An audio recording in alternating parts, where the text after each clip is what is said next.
আজি এটা নতুন ভিডিঅ'লৈ আপোনালোকক স্বাগতম। আজি এইটো ভিডিঅ'ত আমি আলোচনা কৰিম যিসকলৰ নেকি ৰেচন কাৰ্ড আছে তেওঁলোকৰ বাবে এটা ভাল খবৰ, কিয়নো ৰেচন কাৰ্ড থকা পৰিয়ালে 5টাকৈ চৰকাৰী আঁচনি লাভ কৰিব। কি 5টা আঁচনি লাভ কৰিব সকলোবোৰ তথ্য আমি এইটো ভিডিঅ'ত আপোনালোকক জনাই দিম। ভিডিঅ'টো অলপ স্কিপ নকৰাকৈ সম্পূৰ্ণৰূপে শেষলৈকে চাই থাকিব, কিয়নো অসমৰ মুখ্যমন্ত্ৰী ডক্টৰ হিমন্ত বিশ্ব শৰ্মাই ঘোষণা কৰিছে যিসকল নেকি ৰেচন কাৰ্ড আছে তেওঁলোকক 5টাকৈ চৰকাৰী আঁচনি প্ৰদান কৰা হ'ব। ইয়াৰ ভিতৰত প্ৰথম আঁচনিটো হৈছে যে অৰুণোদয় আঁচনি। আপোনালোকে নিশ্চয় জানে যে অৰুণোদয় আঁচনিৰ টকাটো প্ৰতি মাহে সকলোৰে একাউণ্টত সোমাই দিয়ে। এতিয়া আপোনালোকে অৰুণোদয় আঁচনিৰ কাৰণে নতুনকৈ আবেদন কৰিব নালাগে। বহুতে অৰুণোদয় আঁচনিৰ কাৰণে আবেদন কৰিব লাগে, আবেদন কৰাৰ পিছতো তেওঁলোকে টকাটো নাপায়। কিন্তু এতিয়া আপোনালোকে অৰুণোদয় আঁচনিৰ বাবে আবেদন কৰিব নালাগে। যদি আপোনাৰ ৰেচন কাৰ্ড আছে তেনেহ'লে আপোনালোকে অৰুণোদয় আঁচনিৰ টকাটো এনেই আপোনাৰ একাউণ্টত চৰকাৰে সোমাই দিব। এতিয়া যদি আপোনাৰ ৰেচন কাৰ্ড আছে তেনেহ'লে আপোনালোকে অৰুণোদয় আঁচনিৰ টকাটো লাভ কৰিব। দ্বিতীয়টো হৈছে যে আপোনালোকক চৰকাৰী গেছ প্ৰদান কৰিব। যদি আপোনাৰ ৰেচন কাৰ্ড আছে তেনেহ'লে আপোনালোকে এটাকৈ চৰকাৰী গেছ লাভ কৰিব পাৰিব। আপোনাৰ 1 টকাও দিব নালাগে, সম্পূৰ্ণ বিনামূলীয়াকৈ আপোনালোকে চৰকাৰী গেছ লাভ কৰিব পাৰিব। যদি আপোনাৰ ৰেচন কাৰ্ড থাকে তেতিয়াহে আপোনালোকে চৰকাৰী গেছটো লাভ কৰিব পাৰিব, আৰু যদি ৰেচন কাৰ্ড নাথাকে তেনেহ'লে আপোনালোকে চৰকাৰী গেছটো লাভ নকৰে।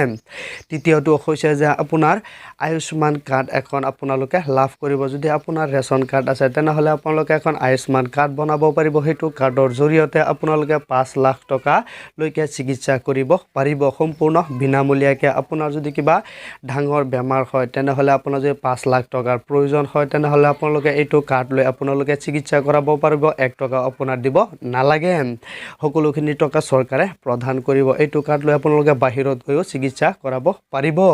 1 টকা আপোনালোকৰ দিব নালাগে, চৰকাৰে দিব যিমান টকা বিল আহে। যদি আপোনাৰ ৰেচন কাৰ্ড থাকে তেতিয়াহে আপোনালোকে আয়ুষ্মান কাৰ্ডটো লাভ কৰিব। চতুৰ্থটো হৈছে যে বীমাৰ ধন মানে কোনটো হৈছে যে আপোনাৰ ইঞ্চুৰেঞ্চ। আপোনালোকৰ যেতিয়া নেকি কিবা এক্সিডেণ্ট, কিবা দুৰ্ঘটনাৰ ক্ষতিগ্ৰস্ত হয়, আপোনাৰ মৃত্যু হয় তেনেহ'লে আপোনালোকক চৰকাৰে 2 লাখকৈ টকা প্ৰদান কৰিব। কিয়নো আপোনালোকে ইঞ্চুৰেঞ্চ কৰিবৰ কাৰণে আপোনালোকৰ টকাৰ প্ৰয়োজন হয়, কিন্তু চৰকাৰে বিনামূলীয়াকৈ আপোনালোকক ইঞ্চুৰেঞ্চ কৰি দিব। আপোনালোকে কিবা দুৰ্ঘটনাত ক্ষতিগ্ৰস্ত হ'লে চৰকাৰে আপোনাক টকা প্ৰদান কৰিব, 2 লাখকৈ টকা প্ৰদান কৰিব।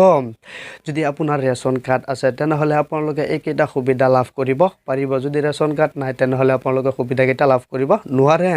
এইকেইটা সুবিধাৰ বাবে আবেদন প্ৰক্ৰিয়া ইতিমধ্যে আৰম্ভ হৈ যাব। কেনেকৈ আপোনালোকে অৰুণোদয় আঁচনিত আবেদন কৰিব, কেনেকৈ গেছৰ কাৰণে আবেদন কৰিব, সকলোখিনি আমি আপোনালোকক এতিয়া আপোনালোকে এইকেইটা আঁচনিত কেনেকৈ আবেদন কৰিব। যদি আপোনালোকে অৰুণোদয় আঁচনিত আবেদন কৰিব বিচাৰে তেনেহ'লে কমেণ্ট কৰি জনাই দিব। আৰু যদি গেছৰ কাৰণে আপোনালোকে যিটো আঁচনিতেই 5টাৰ ভিতৰত আবেদন কৰিব বিচাৰে তেনেহ'লে আপোনালোকে কমেণ্ট কৰি জনাই দিব। আমি আপোনালোকক নেক্সট ভিডিঅ'ত দেখুৱাই দিম যে কেনেকৈ আপোনালোকে আবেদন কৰিব লাগে।